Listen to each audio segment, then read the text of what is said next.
Je m'appelle Nathalie. Je pensais avoir échappé au passé jusqu'à ce que l'homme qui m'avait forcé à avorter et m'avait accusé de tromperie avec mon beau-père revienne 10 ans plus tard. Il se tenait sur le pas de la porte de ma mère et me disait froidement, « Je sais que cette fille est à moi et que je suis là pour la reprendre, mais la vérité, c'est que je n'ai jamais donné naissance à cet enfant. J'ai perdu le bébé après tout ce qu'il m'a fait subir. Maintenant, il est de retour, entend ma fille comme si elle était la seconde chance qu'il méritait. Si c'était vous, que feriez-vous si l'homme qui vous a rejeté veut maintenant prendre la famille que vous avez passé 10 ans à reconstruire? Laissez un commentaire ci-dessous. Cliquez sur « J'aime » si cette histoire vous a fait sentir quelque chose en vous.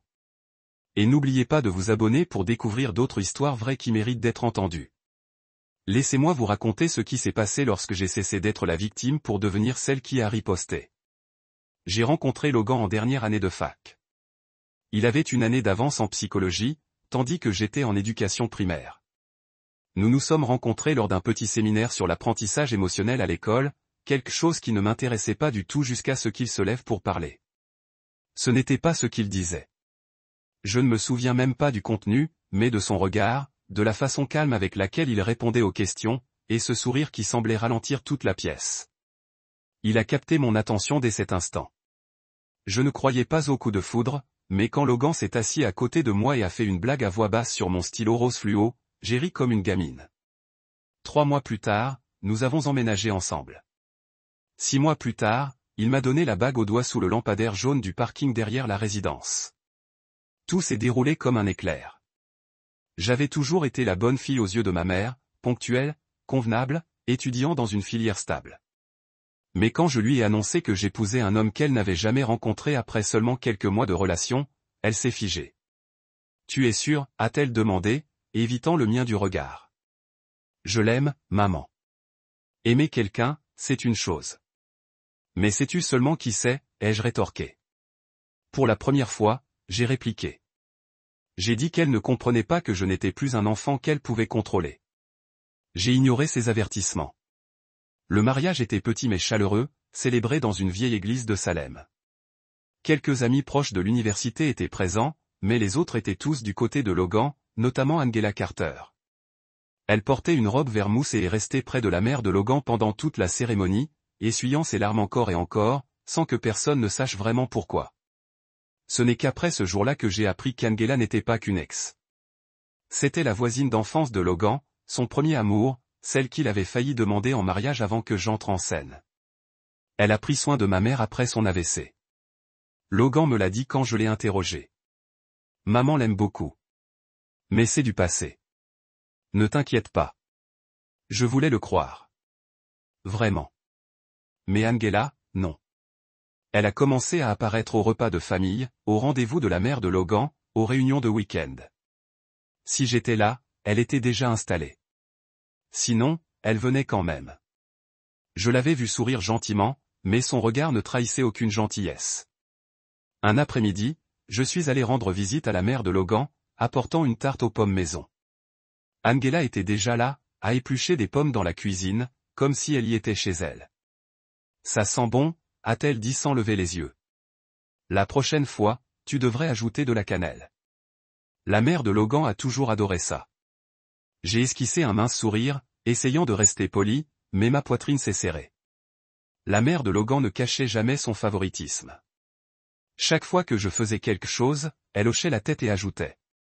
Angela faisait ça aussi, en un peu mieux. Je me taisais, pensant que si je travaillais un peu plus, les choses changeraient. Mais il y a eu des moments où je voyais Angela toucher doucement l'épaule de Logan en riant ou le serrer dans mes bras nonchalamment sur les photos de famille. J'ai fini par en parler à Logan. Il a expiré, croisant à peine mon regard. Ce n'est pas si profond. Angela est toujours là, c'est tout. Ne te laisse pas abattre. Puis il m'a serré fort dans ses bras et m'a dit que j'étais celle qu'il avait choisie pour épouser, et je me suis adouci à nouveau.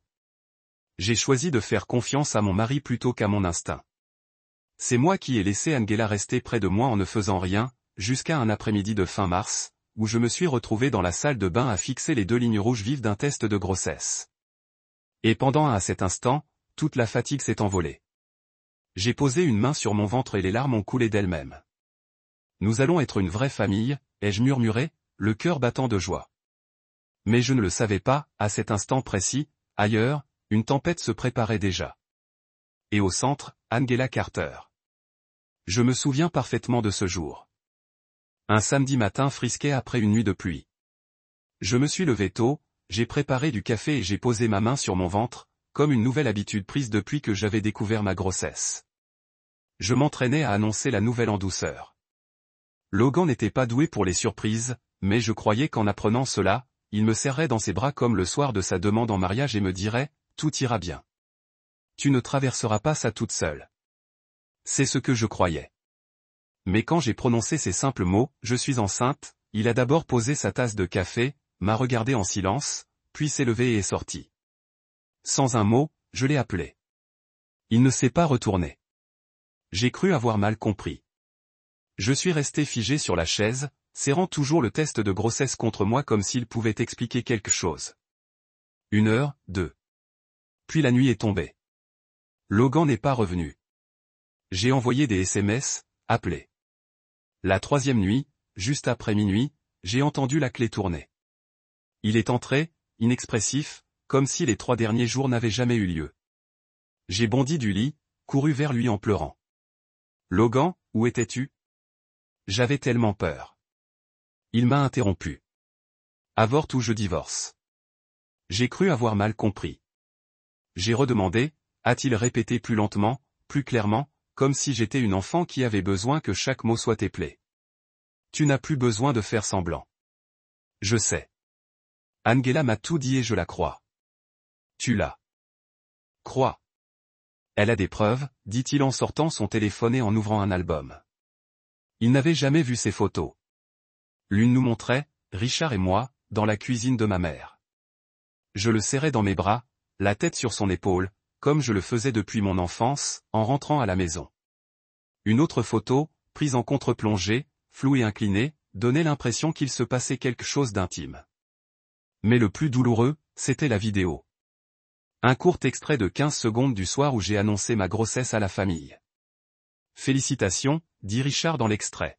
« Au moins, il aura la moitié de mon jean », plaisanta-t-il.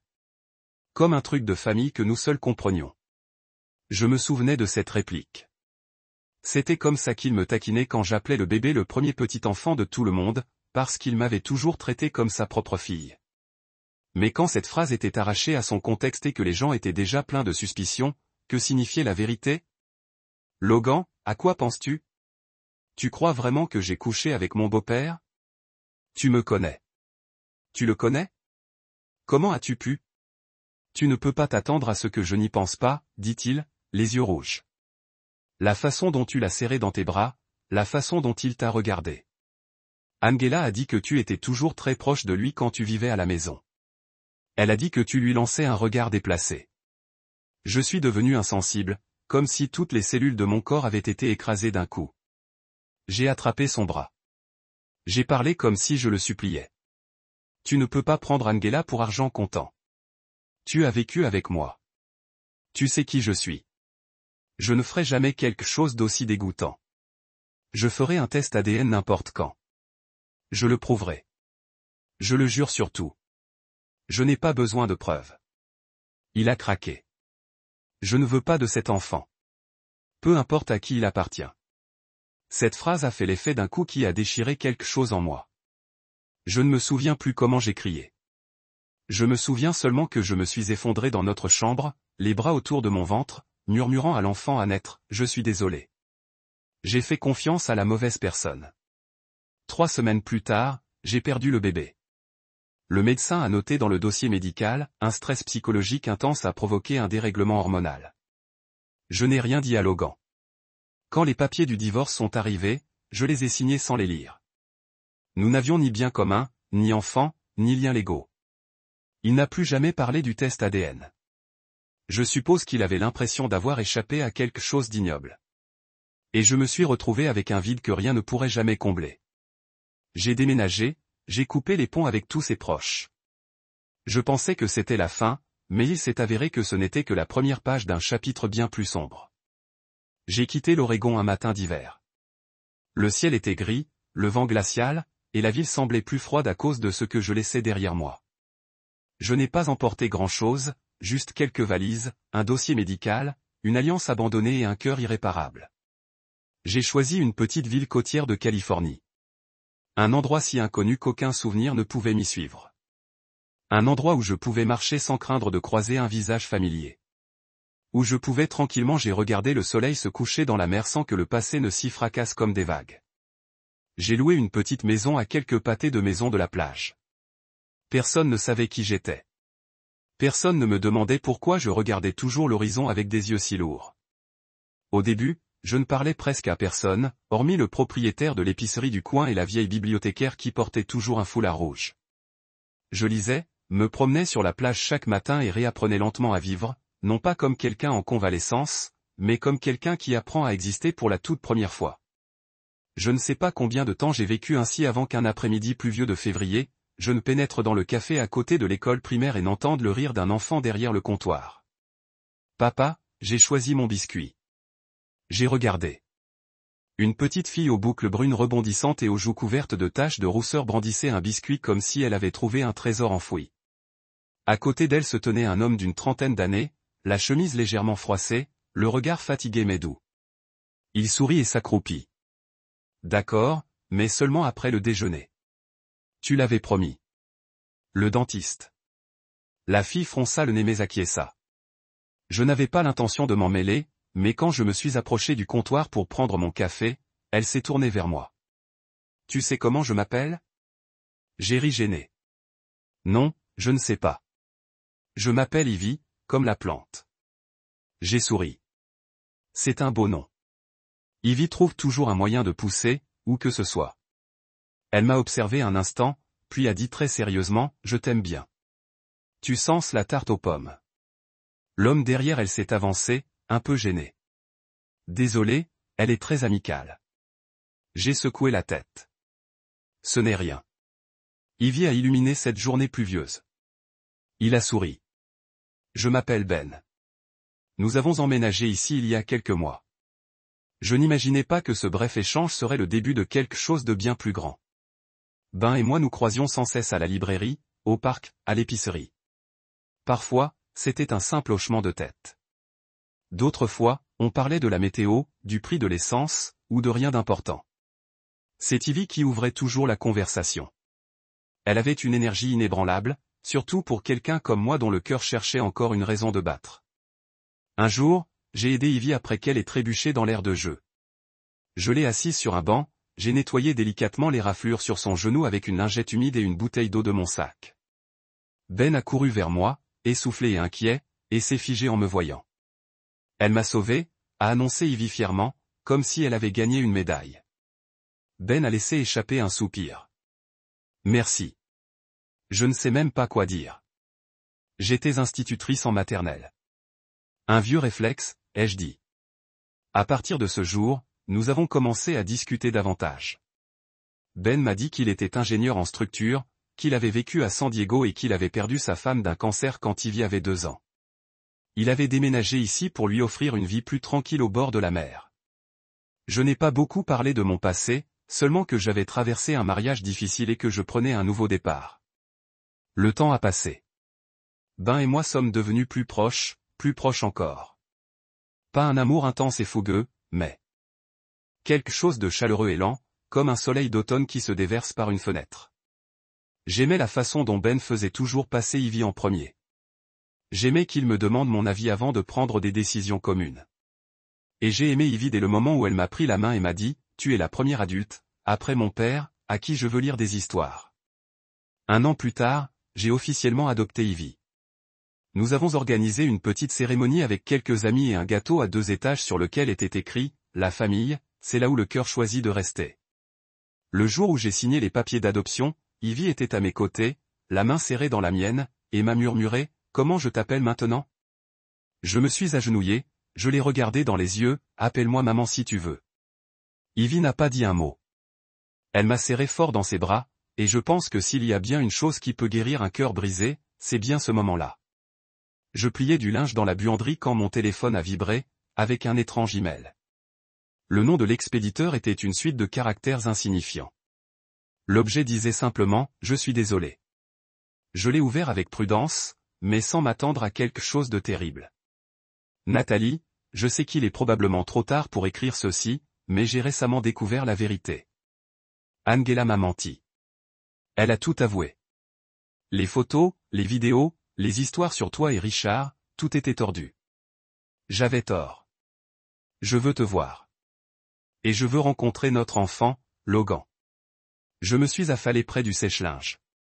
Ma main, qui tenait encore le petit t-shirt d'Ivy, s'est mise à trembler. Notre enfant. J'ai répondu sans réfléchir. Ce n'est pas ton enfant. J'ai perdu ce bébé.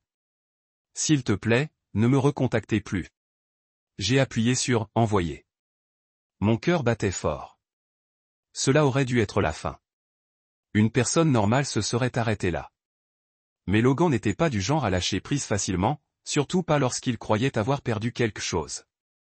Dans les 2 semaines qui ont suivi, j'ai commencé à recevoir d'étranges messages provenant de comptes de réseaux sociaux nouvellement créés. D'abord des excuses, puis des questions, et enfin des accusations. Tu mens. Je sais qu'elle est à moi. C'est juste que tu ne veux pas de moi dans sa vie. J'ai le droit d'être père. Peu importe à quel point tu me détestes, l'enfant mérite la vérité.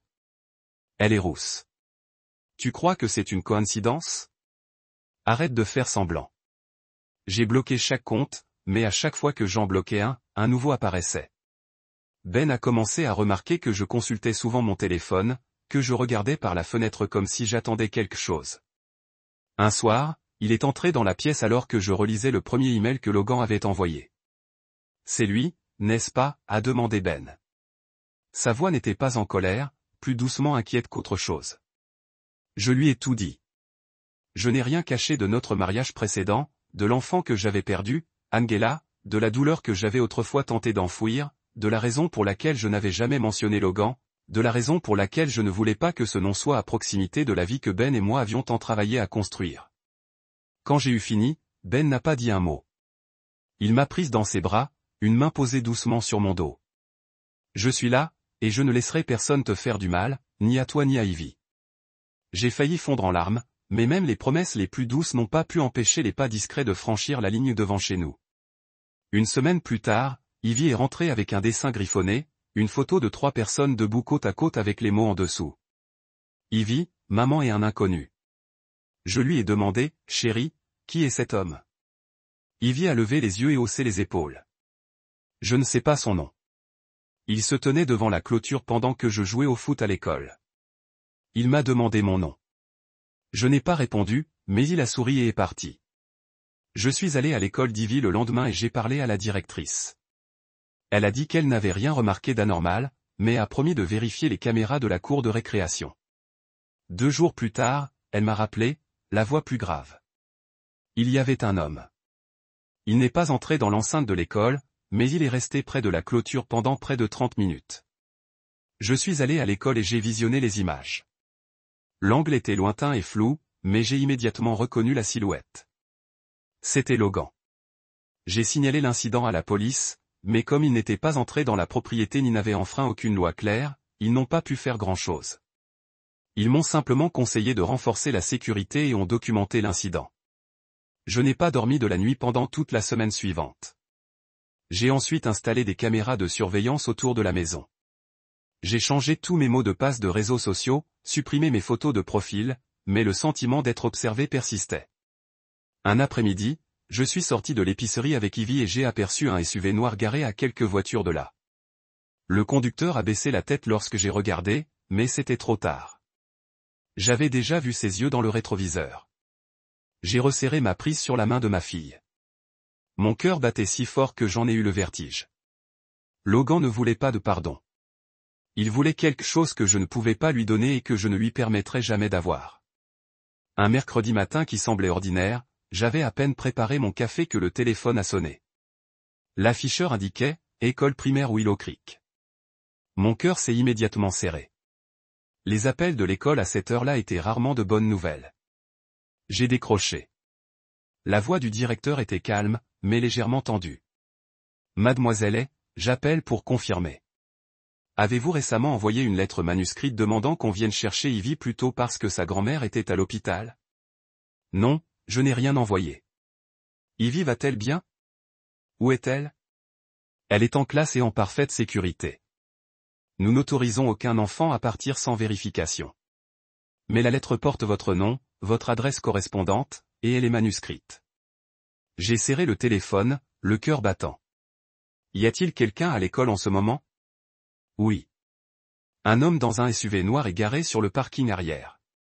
Il n'a abordé aucun élève, mais la sécurité l'observe à distance. J'ai posé la tasse de café. Ma main tremblait. Gardez Ivy dans la classe. Ne laissez personne, même moi, l'approcher sans confirmation verbale de ce numéro. J'arrive. Le directeur a compris l'urgence et a accepté sans hésiter. J'ai appelé Ben d'une main tremblante tout en fouillant dans mon sac à main à la recherche des clés de la voiture. Arrivé à l'école, le SUV noir était toujours là, le même. J'avais vu l'extérieur du magasin. Les vitres étaient teintées, mais je savais qui était à l'intérieur. Je me suis précipité à l'accueil et j'ai demandé à visionner les images de sécurité.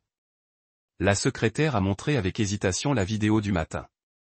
Il était là, Logan, entrant calmement dans le bureau, une lettre manuscrite pliée à la main. Il parlait distinctement. Ma femme ne pouvait pas venir. Sa mère est dans un état critique, alors je suis venu à ma place. Ivy est, CP, classe de 1B. Sans hésitation, sans inquiétude dans sa voix. La réceptionniste lui a poliment dit qu'il fallait vérifier. Logan a souri. Elle est à l'hôpital. Elle ne peut pas répondre au téléphone pour le moment, mais j'ai son mot ici. La réceptionniste a regardé la lettre. L'écriture de mon nom ressemblait beaucoup à la mienne. Le ton était familier, mais quelque chose l'a fait hésiter. Le mot « grand-mère » était mal orthographié. Lorsqu'elle lui a demandé d'attendre la vérification, Logan a continué à sourire, mais son expression s'est brièvement figée. Puis il a hoché la tête, s'est retourné et est sorti sans un mot. J'ai regardé cette vidéo en boucle. Les yeux de Logan, je n'ai pas montré d'inquiétude, seulement une froide insistance, comme un homme qui avait répété la scène à maintes reprises.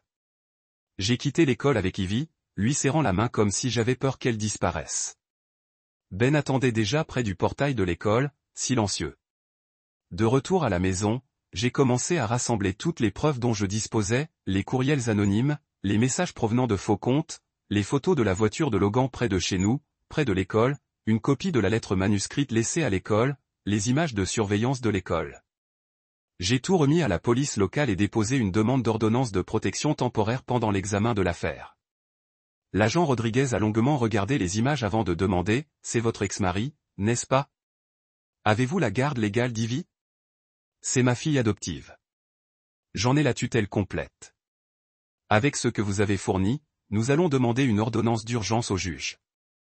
Mais pour que l'affaire devienne une enquête pour enlèvement criminel, il nous faudra des preuves plus concrètes de l'intention. Je me suis mordu la lèvre. Alors, je dois attendre qu'il fasse quelque chose pour que nous soyons protégés. Elle ne répondit pas. Elle glissa discrètement le bon de commande temporaire sur le bureau, vers moi. Le seul conseil que je puisse donner, ferme toutes les portes à clé et ne va jamais nulle part seul. Cette nuit-là, j'étais assis dans la chambre, la douce lueur de la veilleuse projetant des ombres sur le mur. Ivy dormait profondément entre Ben et moi. Mes yeux s'attardèrent sur son visage. Si innocent, si paisible, complètement inconscient que, quelque part, un homme essayait de s'introduire dans son monde sous le titre de père. Je croyais que le pardon pouvait guérir. Mais Logan n'était pas revenu pour s'excuser. Il était venu pour réclamer quelque chose qui ne lui appartenait plus, si tant est que cela lui appartienne un jour. Ce n'était plus une peur qui vivait seulement dans ma tête. Elle se tenait juste devant la porte. Je me suis réveillé à 2 heures du matin au son des poings qui frappaient la porte comme un coup de tonnerre dans le silence de la nuit. Nathalie, ouvre. Je me suis redressé d'un bond, le cœur battant la chamade. Je n'avais pas besoin de regarder par la fenêtre. Je savais déjà qui était dehors. Les cris continuaient, emplis de rage, de désespoir et d'obsession. C'est ma fille. Vous me l'avez prise. Elle est ma chair et mon sang. Ben s'est précipité derrière moi. Il m'a fait signe de me taire et s'est dirigé vers la fenêtre de la chambre. Je l'ai vu se figer, la mâchoire serrée, et aussitôt il a attrapé son téléphone et s'est tourné vers moi. Appelez la police immédiatement. Je me suis précipité vers le téléphone, les mains tremblantes, en composant le 911. La voix du centraliste était calme et posée, mais j'avais du mal à retenir ma propre voix. Plus que 21 à faire. J'ai pensé à ce truc d'oiseau. Il y a un homme, mon ex-mari. Il est devant la maison, hurlant au milieu de la nuit. Il a un jour falsifié une lettre à mon nom pour emmener ma fille à l'école. J'ai déjà une ordonnance restrictive temporaire. Il essaie de s'introduire par effraction. Le centraliste m'a rassuré, m'a promis que les policiers étaient en route. Mais l'attente au milieu de la nuit avec un homme qui avait déjà franchi toutes les limites me semblait tout droit sorti d'un cauchemar. Logan n'arrêtait pas de crier. Angela disait la vérité. Tu as couché avec ton beau-père. Tu m'as trahi, puis tu m'as volé ma fille. Mon regard croisa celui de Ben. Il me serra fort le bras et me guida vers la chambre d'Ivy. Reste avec elle. Ne sors pas avant l'arrivée de la police. Je me précipitai dans la chambre de ma fille, fermai la porte, la verrouillai et entourai de mes bras le petit corps endormi sur le lit.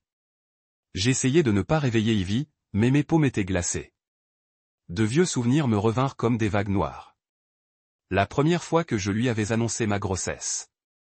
La dernière fois que je l'avais supplié de me croire. Le jour où je suis parti, les mains vides, une sirène de police retentit dehors.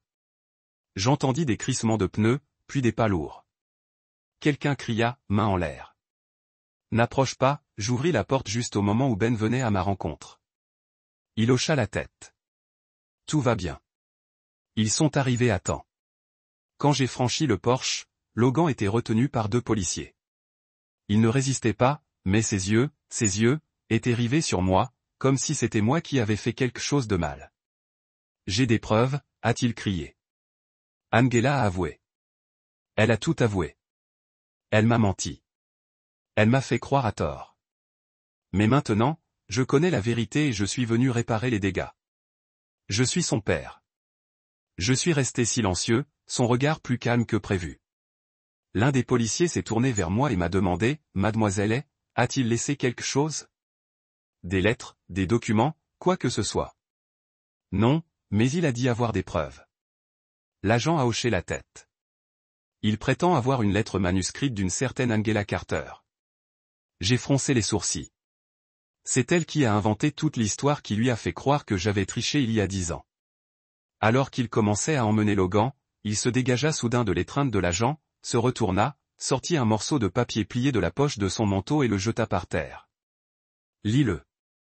C'est la preuve, Nathalie. Je ne suis pas fou. Je veux ma fille. Un agent prit le papier avec des gants et me le tendit. Je le dépliai. Manuscrit, des traits fins et familiers. Je ne peux plus me retenir. J'ai tout inventé. Nathalie n'a rien fait de mal. J'ai inventé cette histoire sur elle et son beau-père parce que je le voulais. La phrase s'arrêta à mi-ligne. La page avait été déchirée. Il manquait la dernière partie. Je serrai le papier. Une moitié de vérité, l'autre moitié. Un vide sans fond. Ben s'approcha de moi, la voix basse et aiguë. Ami, il a apporté ça en pensant que ça l'excuserait de crier devant ta maison à 2 heures du matin, comme si ça lui donnait la permission de transgresser toutes les limites que tu as fixées. J'ai regardé la lettre. J'ai toujours pensé qu'Angela avouerait un jour. Je n'aurais jamais imaginé que ça se passerait comme ça. Je ne savais pas quand elle avait écrit cette lettre à Logan. Avant ou après avoir perdu le contrôle, avant ou après l'effondrement de son mariage. Ce soir-là, après le départ de la police, j'ai scellé la lettre dans une pochette plastique et je l'ai ajoutée au dossier que je collectionnais. Je savais que j'en aurais besoin. Cette fois, c'était moi qui franchirais le pas. Si Logan pensait pouvoir faire de ma vie un nouveau cauchemar, il avait tort. J'ai appelé Tessa dès le lendemain matin. C'était ma meilleure amie de fac et elle était maintenant avocate spécialisée dans les droits de garde et les litiges familiaux à Sacramento. Nous ne nous étions pas beaucoup vus depuis mon arrivée dans la ville côtière, mais je savais que si quelqu'un pouvait m'aider à découvrir la vérité derrière tout ça, c'était elle. Tu as toujours les vieux dossiers de Logan et Angela, ai-je demandé au téléphone, la voix légèrement tremblante. Tessa a marqué une pause. Tu as encore des problèmes avec eux. Je pense que c'est plus qu'un problème. Auriez-vous le temps de nous rencontrer en personne? J'ai besoin que vous examiniez quelque chose. Ce n'est pas acceptable.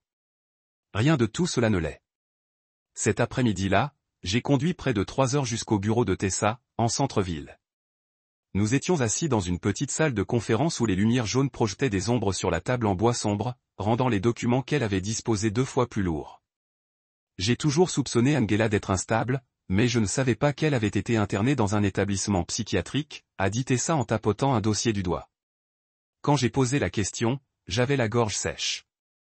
Il y a 2 ans, après avoir tenté de saboter un mariage à Reno, elle s'est fait passer pour la mariée dans le système d'état civil, a envoyé des courriels à tous les invités en prétendant que le mariage était annulé parce que la mariée avait fugué avec son ex. Cela a fait scandale. La famille du marié a poursuivi Angela en justice. Elle a été déclarée temporairement inapte et placée sous traitement obligatoire pendant 8 mois. Je suis resté assise en silence, sentant chaque partie de mon corps se contracter sous le froid. Logan était au courant. J'ai demandé, même si, au fond, j'avais déjà un pressentiment. Tessa a hoché la tête. Non seulement il savait, d'après les registres de l'établissement, que Logan lui rendait visite chaque semaine pendant son hospitalisation, et qu'après sa sortie, ils étaient restés en contact régulier. Il existe des registres de visite signés par Logan. C'est indéniable. Je me suis adossé à ma chaise, complètement vidée. Donc, il savait qu'Angela avait tout inventé et qu'il le savait depuis longtemps, mais il n'a rien fait. Ce n'est qu'en voyant Ivy, ma fille aux cheveux roux comme les siens, qu'il a décidé de revenir. Non pas pour s'excuser, mais pour la réclamer. Quant à la garde d'urgence, Tessa a continué à sortir un autre dossier. Il a déposé une requête auprès du tribunal de district où vous résidez actuellement. Il demande un droit de visite et la tutelle temporaire d'une mineure, affirmant que l'enfant est sa fille biologique, cachée après des mensonges et un divorce. Je me suis levé d'un bond. Quoi ? Il a déposé la requête sans test ADN, sans aucune preuve légale. Il a joint une photo d'Ivy, citant une couleur de cheveux et une ossature faciale commune, et surtout, il a fait référence à une lettre manuscrite, celle incomplète d'Angela. J'ai perdu l'enfant que j'ai porté, et maintenant il utilise l'enfant de quelqu'un d'autre pour la remplacer, sur la base d'une lettre déchirée d'une femme autrefois déclarée juridiquement incapable. Comment le tribunal pourrait-il prendre cela au sérieux ? Tessa est restée silencieuse un instant. Puisqu'il s'agit d'une demande urgente, si le tribunal estime une possibilité raisonnable, il peut demander une audience préliminaire. Heureusement, vos documents d'adoption sont parfaitement légaux. Je transmettrai le tout à l'avocat commis d'office du comté pour qu'il réponde, mais vous devez vous tenir prêt, car il accélère les choses. Tessa a soutenu mon regard un long moment, puis a parlé lentement. Et, dernière chose, elle a posé une copie imprimée d'un billet d'avion sur la table. Logan avait acheté 2 billets aller simple de la Californie au Colorado, départ la semaine prochaine. Il les a réservés au nom de Logan Parker et Ivy. J'ai eu froid dans le dos. Je fixais les lettres en gras sur le papier, sans en croire mes yeux. Juste à côté se trouvait une ordonnance pour un sédatif puissant appelé Lorazepam, couramment utilisé pour traiter l'anxiété sévère ou induire un sommeil quasi immédiat. Tessa parlait comme si elle lisait une ordonnance à laquelle elle-même refusait de croire. L'ordonnance est valable, mais le dosage est anormalement élevé, et il venait de demander un renouvellement, invoquant une insomnie due au stress émotionnel lié aux retrouvailles avec son enfant biologique. Je ne me souviens plus comment j'ai quitté le bureau de Tessa. Je me souviens seulement d'être resté debout dans l'air froid de l'après-midi à composer le numéro de Ben. Lorsqu'il a décroché, j'ai murmuré comme quelqu'un qui serait tombé de très haut. Il compte bien la prendre coûte que coûte. Il y eut un silence de quelques secondes à l'autre bout du fil. On ne laissera pas faire ça, a dit Ben d'un ton ferme. Même si je dois moi-même me tenir devant l'aéroport ce dimanche-là, la ville célébrait sa fête annuelle des récoltes. Tôt le matin, Ben et moi avons emmené Ivy sur la place publique, bordée de stands de tartes aux pommes, de citrouilles et de jeux pour enfants. Ivy portait une robe jaune brodée de feuilles rouges, tenait un ballon et filait comme un petit rayon de soleil. Nous sommes partis vers midi préparer le dîner avec des voisins. Ben est passé à l'imprimerie pour récupérer un formulaire de réclamation qu'il avait commandé. Ivy et moi sommes entrés les premiers dans la maison. Je l'ai laissé regarder des dessins animés dans le salon pendant que je vérifiais le poulet au four. Moins de 10 minutes plus tard, la sonnette a retenti. Avant que j'aie pu l'atteindre, Ivy était déjà arrivé en courant, les yeux illuminés. C'est papa. Je me suis figé. Mon cœur s'est serré. Ben n'avait pas pu rentrer aussi vite. Je me suis précipité vers l'entrée, mais la porte s'était déjà entr'ouverte. Logan se tenait là, vêtu d'une chemise boutonnée impeccable, un bonnet en tricot à la main, les cheveux plaqués en arrière. Son visage était calme, truand. « Ivy, dit-il, s'accroupissant légèrement, tendant la main. « Êtes-vous prêt ?» Elle recula, confuse, me regardant, puis lui. « Qui êtes-vous » J'ai crié. « Ivy, entrez à l'intérieur. Verrouillez votre chambre. » Logan leva son regard, les lèvres serrées. « Ne faites pas cela en désordre. Je ne suis pas là pour blesser personne. Je suis venu pour la fille. Et cette fois, je ne vous laisserai plus mentir. » J'ai serré le téléphone dans ma main et j'ai appuyé sur le bouton d'alerte d'urgence sur l'application de sécurité que nous avions installée. Logan a vu mon déménagement et a immédiatement pris du recul. Nous savons tous les deux qu'elle est à moi, Nathalie. Tu penses que je ne le vois pas? Ses yeux, ses cheveux, ce sourire. Vous ne pouvez pas cacher la vérité pour toujours. Une main sur la porte, l'autre tenant le téléphone. Mon esprit a couru à travers les plans de sauvegarde Ben et moi avions fait. Après la lettre falsifiée à l'école, j'avais secrètement attaché un petit tracker GPS à la sangle du sac à dos d'Ivy. J'ai vérifié la batterie chaque matin, enregistré l'emplacement chaque nuit. Je n'ai jamais pensé en avoir besoin. Mais cet après-midi, quand je suis allé à la cuisine pour prendre de l'eau, j'ai remarqué que le sac à dos avait disparu. Ivy ne l'a jamais retiré sans adulte. J'ai ouvert l'application de suivi.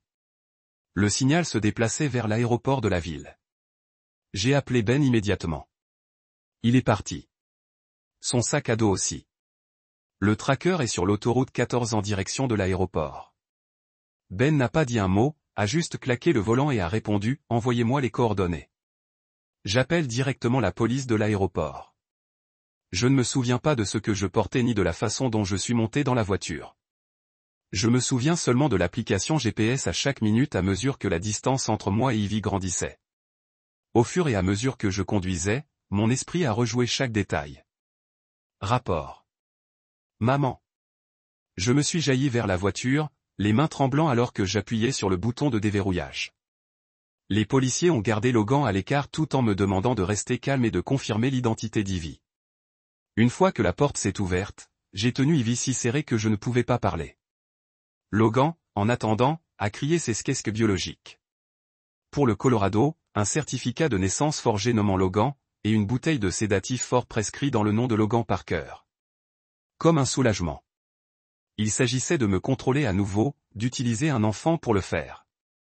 Je n'ai jamais pensé que je me retrouverais dans une salle d'audience, pas en tant que défenderesse ou demandeur, mais en tant que mère debout pour protéger son enfant de quelqu'un qui partageait autrefois mon lit et mes rêves. Sur le stand des témoins, j'ai présenté tous les faits, chaque élément de preuve clairement, délibérément, comme si chaque phrase était un pieu que je devais conduire dans le sol pour reconstruire la sécurité. Logan a essayé de détruire. J'ai soumis des dossiers médicaux il y a près de 10 ans lorsque j'ai perdu ma première grossesse à 13 semaines.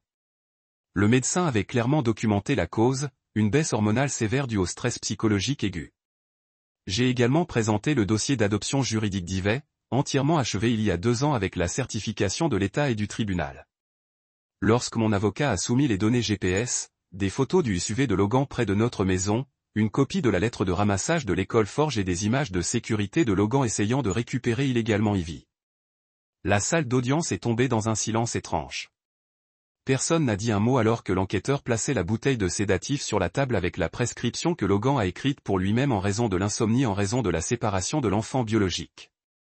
Mais le vrai tournant est venu quand Angela Carter est apparue. Elle était roulée en portant une robe patiente bleu clair, son visage pâle et sans maquillage, ses cheveux imprégnés, les yeux enfoncés, le regard vacant comme si elle n'était même pas sûre où elle était. Lorsqu'on lui a demandé si elle avait accepté de témoigner, elle a hoché la tête lentement. Sa voix se leva comme du vent à travers des arbres secs. Élié il y a des années. Je ne pouvais pas supporter que Logan l'aimait.